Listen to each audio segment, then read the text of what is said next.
30 साल से मैं आपके चरणों में बोलता रहा हूँ, लेकिन आज बोलने की क्यों साहब हिम्मत रखो, मैं सब साथ में हाँ साहब। दिलीप जी तुम संघर्ष करो, हम तुम्हारे साथ हैं। दिलीप जी तुम संघर्ष करो, हम तुम्हारे साथ हैं। आप सभी सुबह से अपने अपने साधनों से साधना से लेके यहाँ तक आप मेरे जैसे एक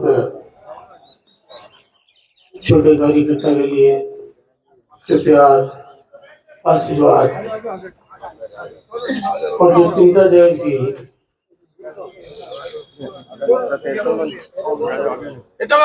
और आप लोगों का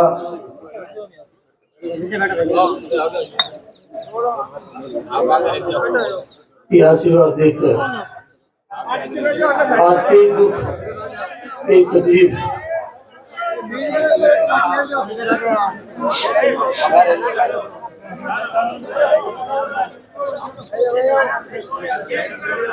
यही मेरा परिवार है।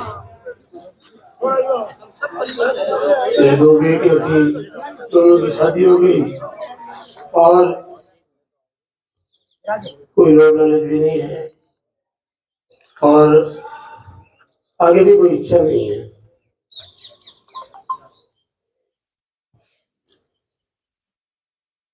पूरा जीवन ईमानदारी के साथ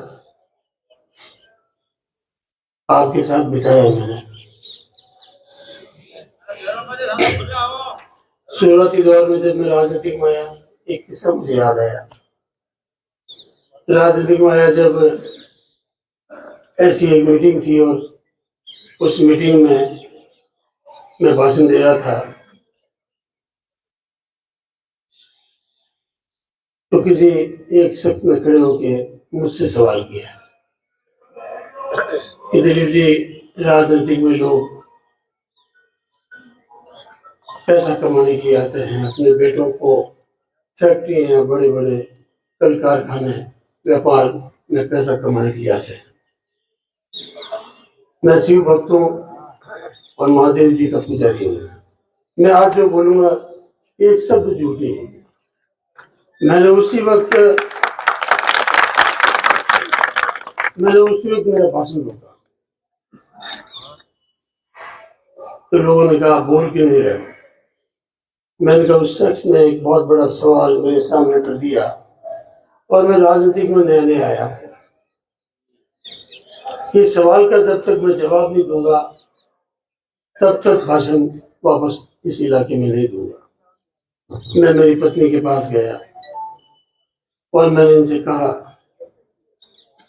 कि आज मैं फला गांव में गया और भाषण देते वक्त किसी एक शख्स ने ये सवाल किया, पर मैं उसका जवाब ढूंढने तुम्हारे पास आया। कुछ दिन मेरी हिम्मत नहीं हुई, फिर मैंने इनसे हिम्मत करके बात की। मैंने कहा अगर अपने बेटा ही नहीं होगा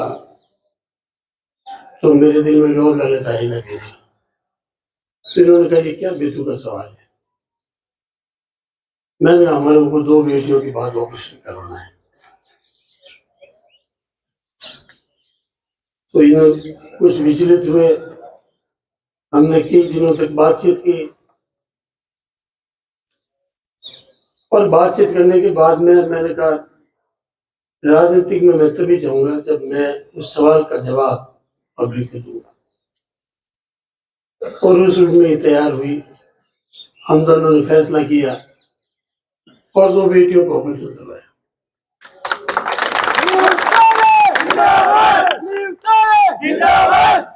डॉक्टर पी साहब थे, गायनिक डॉक्टर। उन्होंने मेरी पत्नी को कहा कि दिलीप चौधरी जी तो पागल हो गए राजनीति के अंदर, और तब बुढ़ापा आएगा तो तुम रोगे जब तुम्हारा बेटा नहीं होगा। और इनको वापस घर पे भेज दिया। दिलीप चौधरी जिंदाबाद। दिलीप जी आप संघर्ष करो, हम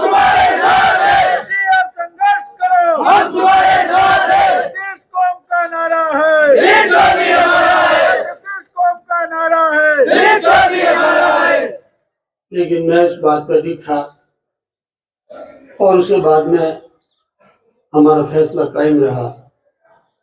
फिर मैंने जनता के बीच में मेरा राजनीतिक कैरियर शुरू किया।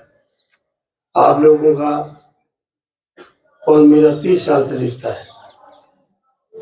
30 साल से मैं आपके बीच में हूँ और मेरे दिल की एक एक हड्डी, एक एक खून का कण कण आपके सामने है। मेरे पास छुपाने के लिए कुछ भी नहीं है। और कोई भी भाई कह दे कि मैंने किसी बच्चे को लेकर दिया हो, किसी को तकलीफ दी हो, और सुना तो मैंने सुना है। मैंने ईमानदारी से काम करने में कोई कोताही नहीं बची। सारे काम भगवान नहीं कर सकते और पूरा जीवन संघर्ष और कष्ट झेलते झेलते गुजारा है मैंने।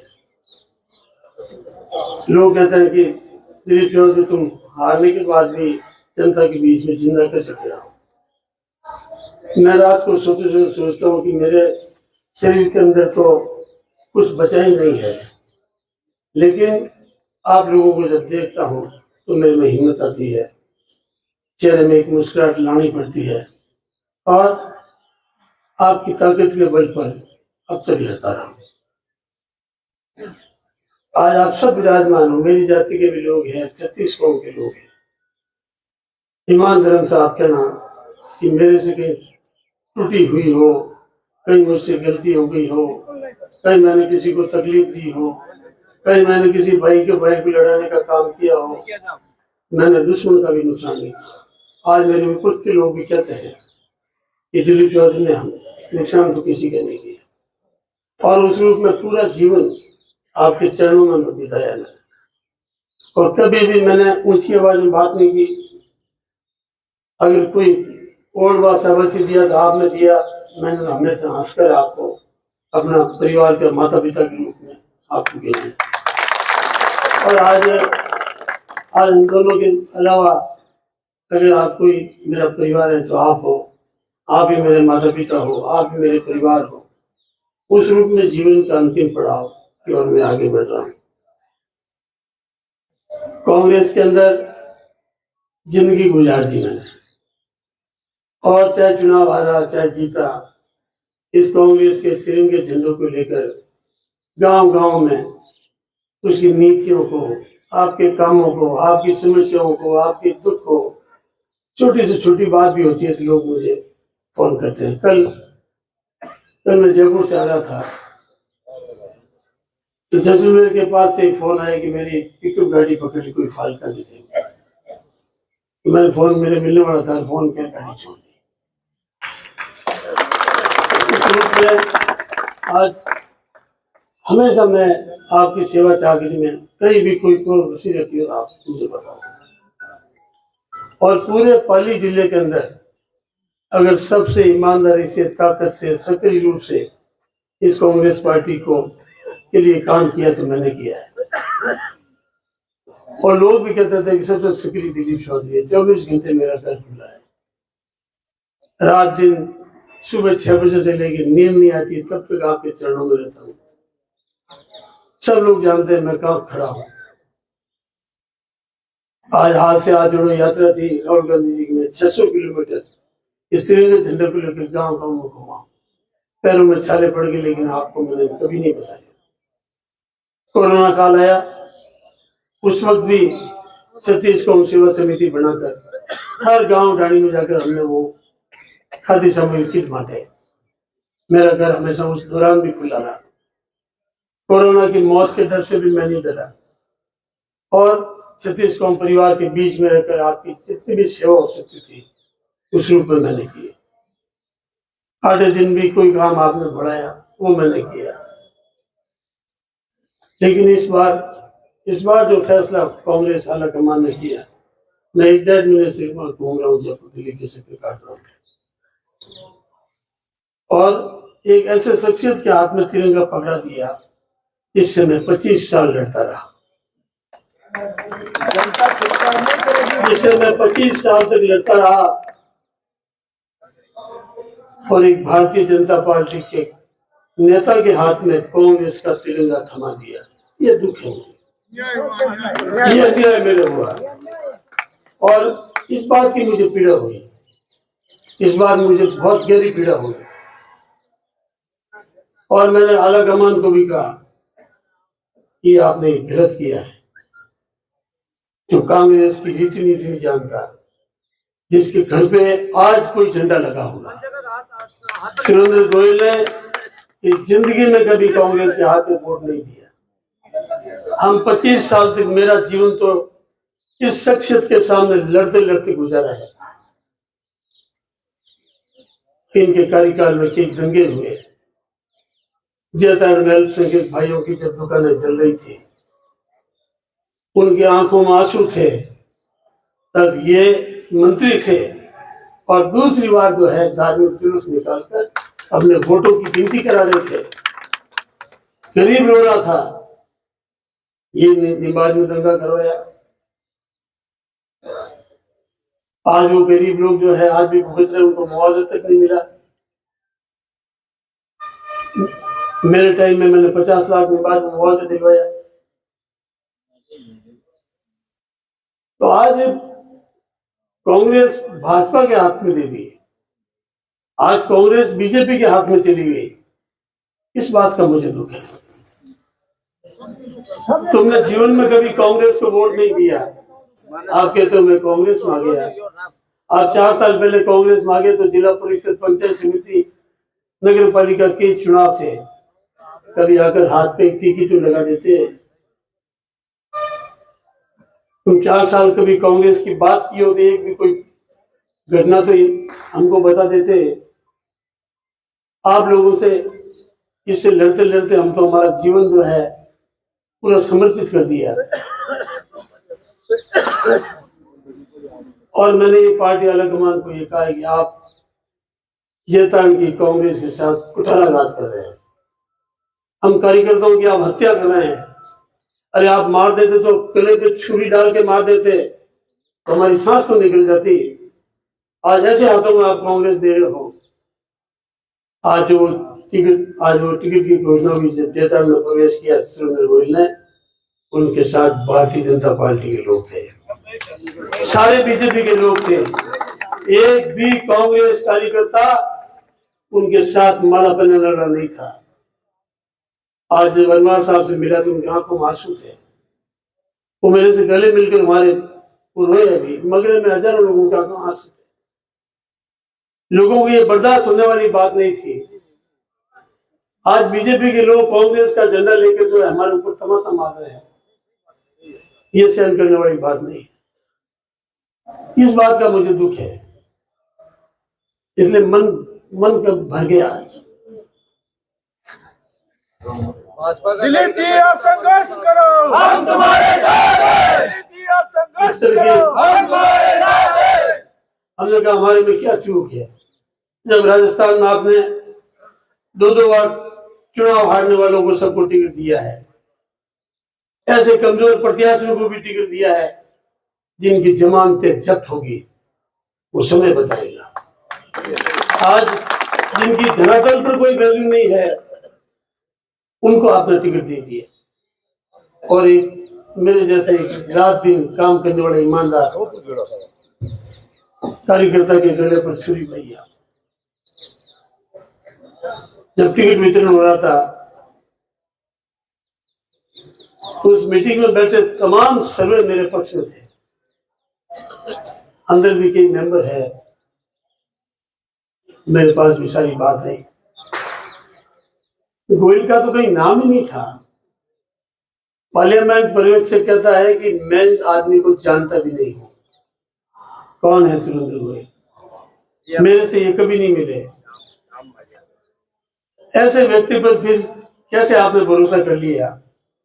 कौन सी ताकत थी जिसके बल पर हाईकमान झुक गया? आज एक भी सर्वे में इनका नाम नहीं है। हर कार्यकर्ता के जुबान में था कि हम सुरेंद्र गोयल को कांग्रेसी नहीं मानते। पार्टी के बड़े से बड़े नेताओं तक ये बात पहुंची।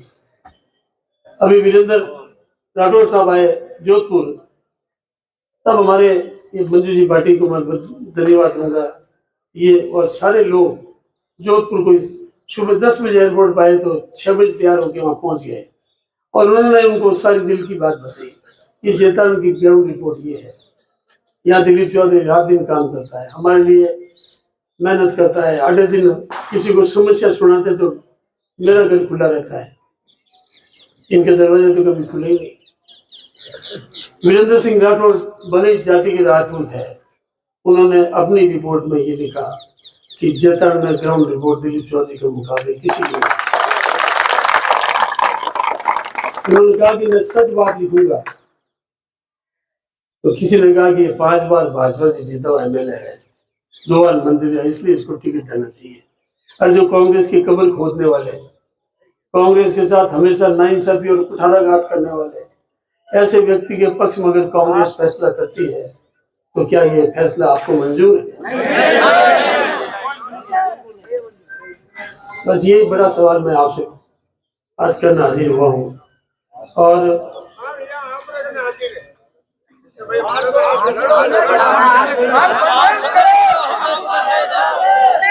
संघर्ष करो, हम तुम्हारे साथ हैं। आप संघर्ष करो, हम तुम्हारे साथ हैं।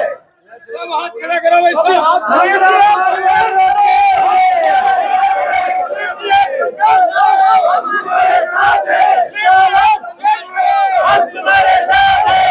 दिलीप नहीं है, आंधी है, दिलीप नहीं है, आंधी है, इसको नारा है, इसको नारा है। मंगरा मारवाड़ को केड़ो है, दिलीप चौधरी का लड़ो है। मंगरा मारवाड़ को केड़ो है, दिलीप चौधरी का लड़ो है।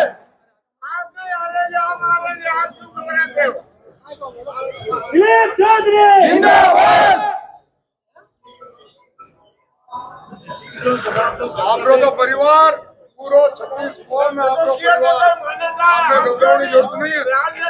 आप लोग संघर्ष करो, आप पूरी 36 कौम जुड़ना आप लोग काम अपने हाथ जोड़ो, असली कांग्रेसी अपने दिलीप चौधरी है ना। उतारो नरसिंह दादा का फोटो, जितना हाथ ऊंचा करो सब।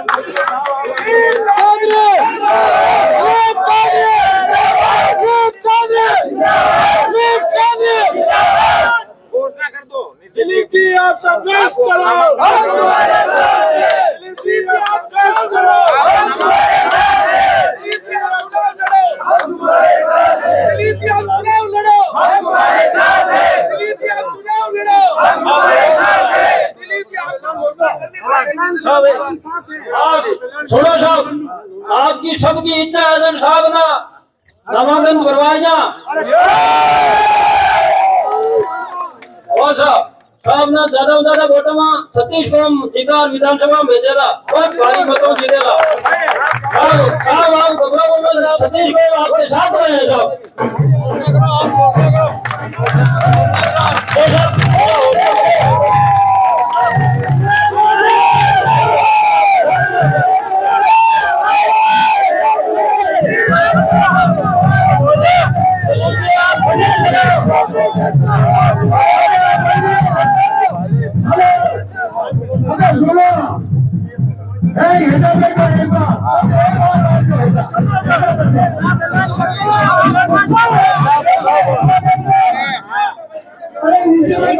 कभी नामांकन कराना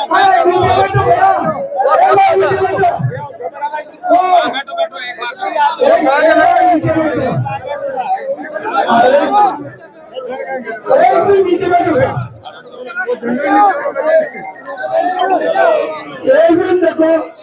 बैठो। अबे आई है जो भी बात है ये को तो लेगी। अरे वो इलेक्शन अपने 36 को ने मिलन लड़ना नहीं। दिलीप चौधरी है अपना, दिलीप चौधरी बनने इलेक्शन लड़ला जय आप बाहर पड़ाला। और कंपटीशन जो है वो सिर्फ बीजेपी वाला, कांग्रेस तो असली बैठी है। अरे मिलने से इतना ज्ञान करो, क्या बीजेपी इलेक्शन लड़े हैं, बीजेपी और हम लिए बीजेपी को लड़े हैं। और 3 तो बीजेपी है, एक कांग्रेस दिलीप चौधरी जी है। हम भी बेटा जो आप थारी कांग्रेस है आपने खबरों की जरूरत नहीं है आना सुपड़ा सब जाला आने लोग मुंह गांव में नहीं बदलेला तो अबे अपना कदी तो जलसो रखा कदी देखो साहब ने हैंग बाता पूछना और काम करनी क्या भाई पकड़ मीटिंग रखा बहुत बड़ी मीटिंग रख अरे साहब ने सभा ने मुंडा बुलाए आपा साहब ने होशो बनो साहब को आज हाँ जी, हाँ सर, मतलब रावणिया पंचायत को मतलब 4 ट्रैक्टर लगाइए हम घर तो मारो रही अरे दिलीप जी ये पानी नहीं पीना है दिलीप जी ये घरों पर पानी पानी आपको खुद लेना हो रहा है और ये खर्चो अपने अपना गाँव रो खर्चो अपना खुद उठावाना दिलीप जी ने नहीं क्या हो रहा कि भाई अपना इलेक्शन अपन लड़ लिया अबे साहब आज में जनता चाहे आप करो अबे मैं ऐसा भी इलेक्शन लड़नी चाहे आप निर्वस मत हो साहब सब आप रहने हैं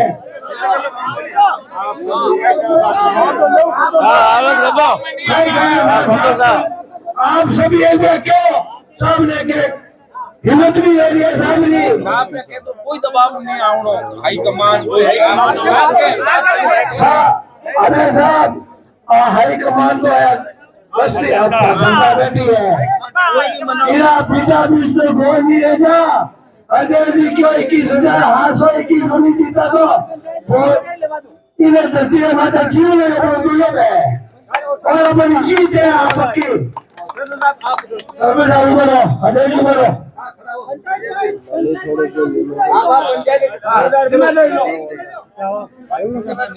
हाँ साहब अपने साहब नामांकन भरी जरा 9 गान ले रहा हूँ 9 एक और बुलारा जीरो खर्चो मैं खुद उठाऊं साहब कर नहीं लगा राम पंचायत मुड़ क्यों जयराम दादा ले रहा हूँ सर्वे साहब करो आगे करो स्थान जी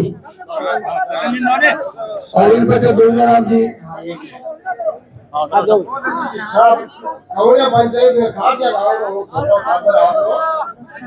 तो दिल्ली में टिकट है देखो सुरेंद्र जी गोयल कटायो देखो रिपया 85 लाख 5 पंचायत समितियों का चुनाव खर्चो में देवे ई कारण दिल्ली जी टिकट कोई है 50 करोड़ रुपयो अशोक जी गहलोत ने दियो है ई कारण वो अपने टिकट दमो जनता दिल्ली जी ने जनता अपने साथ दो दिल्ली जी ने मारी तरफ दिल्ली जी ने 51 लाख रुपया काल अपने दे फॉर्म भराओ में अरे मैं देखो साहब और गोरेवाली ग्राम पंचायत को खर्चो टोटल चेतन जी सरपंच साहब बताया साहब आज इस तरह को 20 गाड़ियां और दुर्गा राम जी डाले इस तरह को पूरा खर्चो और जीतो की तो भी खर्चो ना दुर्गा राम जी उठावेला खाना राम जी तो सब अब खाना है